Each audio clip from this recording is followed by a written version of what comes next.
The day of what eight in a day చూసేద్దామా. Morning లేచిన వెంటనే బ్రష్ చేసిన తర్వాత కొన్ని హాట్ వాటర్ అయితే తాగేసి ఈ మధ్యన ఆల్టర్నేట్ డేస్లో అయితే గ్రీన్ జ్యూస్ తాగుతున్నాను హెయిర్ ఫాల్ కంట్రోల్ కోసం.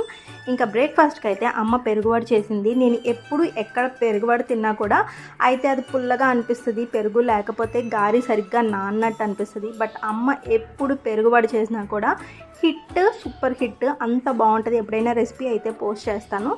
తర్వాత అయితే మిడ్ మార్నింగ్ స్నాక్స్ కింద కొన్ని ఫ్రూట్స్ అయితే తిన్నాను. అండ్ తర్వాత లంచ్కి వచ్చేసి దోసకాయ పప్పు, ఆలూ ఫ్రై, సాలడ్తో అయితే ఎండ్ చేసా. ఆ ముందు రోజు ఎందుకో నాకు బాగా బూరి తినాలనిపించింది. అమ్మకైతే చెప్పాను. ఇంకా మనం అన్న తర్వాత అమ్మ అయితే నో అంది కదా. ఆ నెక్స్ట్ రోజే బూరెలు చేసేసింది. వేడి బూరి పైన మధ్యలో తుంచుకుని అలా నెయ్యి పోసుకొని తింటే ఎంత బాగుంటుందో కదా. తర్వాత ఒక జామకాయ కూడా తిన్నాను. ఈవినింగ్ అంత మంచిగా ఫ్రైడ్ ఫుడ్ భుజించిన తర్వాత డిన్నర్ అయితే స్కిప్ చేద్దాం అనుకున్నాను. బట్ ఆత్మారాముడు ఒప్పుకోలేదు. అందుకే పెరుగన్నం విత్ ఆవకాయ పచ్చడితో ఎండ్ చేస్తాను.